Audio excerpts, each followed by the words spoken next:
I used to live in a small apartment on the second floor. It was in a quiet neighborhood with old brick buildings and even older tenants. Most of them kept to themselves, which I liked because it meant I could come and go as I pleased without having to deal with nosy neighbors.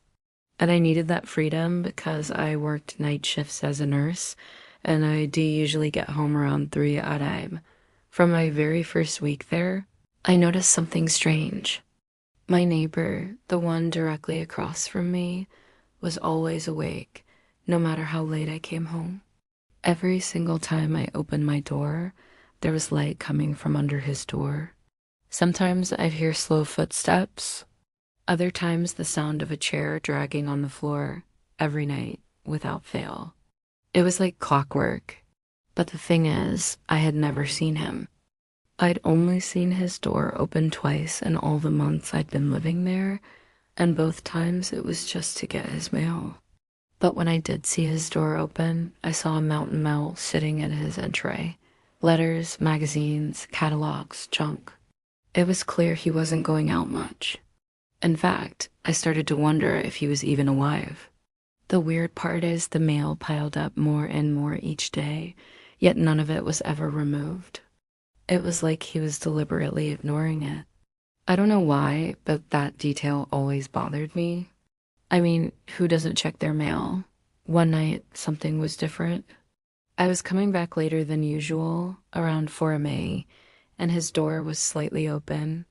I couldn't see inside because it was pitch black, but I could see one thing clearly: eyes. Shining in the dark, staring right at me. I froze. I literally couldn't move. It felt like a deer caught in headlights, except I was the car. I don't know how long we stared at each other like that. What felt like hours, but was probably only seconds. Then the door began to close. Silently and smoothly, like it was never open in the first place. After that, things changed. I started jumping at shadows. Every creak of the building, every cough, every footstep, I assumed it was him. I'd race home from work, convinced I was going to find him standing in my doorway, but it was always quiet. I told myself I was being ridiculous. I mean, it's not like apartments are soundproof. If he really was dragging a chair around, I would have definitely heard it.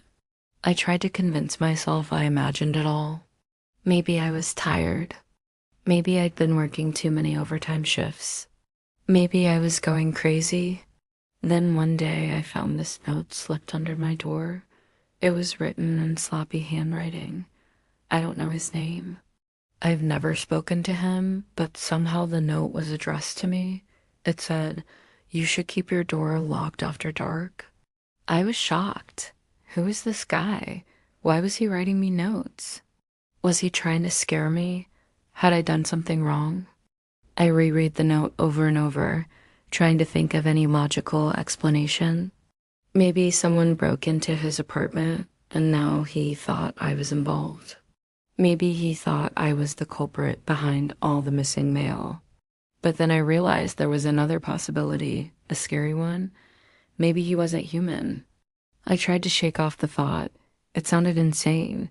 But what if it was true? What if I was living across from a monster?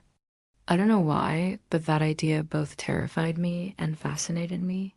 So I did what anyone would do. I went online. I searched for local legends, anything about vampires, werewolves, ghosts, anything paranormal. Nothing.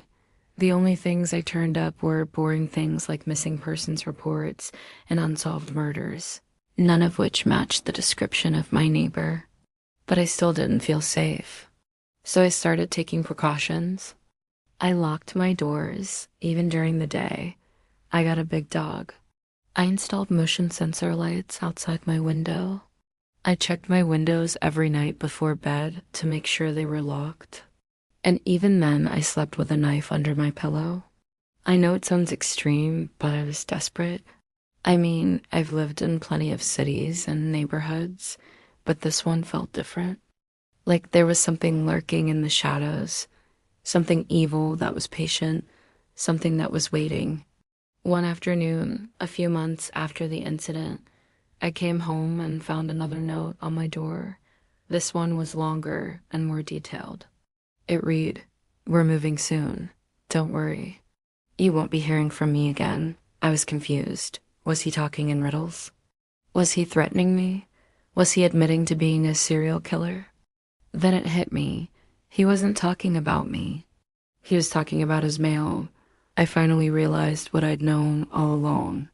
He wasn't a monster. He was a hoarder. I felt embarrassed. Why hadn't I figured that out sooner? All the clues were right there. The unopened mail, the mountain of clutter, the late night noises. It all made sense. I remember feeling a mixture of relief and disappointment. Relief that he wasn't some kind of monster, but disappointment that my exciting mystery was just a pile of garbage. Still, it was nice to know that he'd be gone soon. I could finally relax, stop checking my logs and sleeping with a knife. A few days later, I noticed that his blinds were open and sunlight streamed through the gaps. I saw boxes stacked against the wall and furniture covered in sheets. It looked like he was getting ready to move, like he actually meant the note. I felt a pang of sympathy. I knew exactly what it was like to be trapped in a messy apartment. I suffered from anxiety and hoarding tendencies myself. I was currently in the middle of a messy divorce. I had no one to turn to. So I understood the appeal of a messy apartment. The walls had ears. They heard all your secrets. They knew everything. And as cheesy as it sounds, sometimes that's comforting. I watched him through the window. I never got a good look at him, but I could tell he was old. His hair was graying. His shoulders were stooped.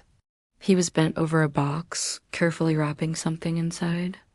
I wanted to ask if he was okay, but I couldn't bring myself to knock on that door. A few weeks passed and his door remained open. He must have finished packing because I never saw him again. One day, I found a pile of mail sitting in his doorway. It was addressed to someone else, but the name was familiar. I looked him up online and found an obituary. It was his son. Apparently, he died of a drug overdose a year ago. I felt a chill, so he'd been dead the whole time. All those late nights, all those strange noises. It explained why he never left the apartment. He was waiting for his son to come back, waiting for him to finish packing.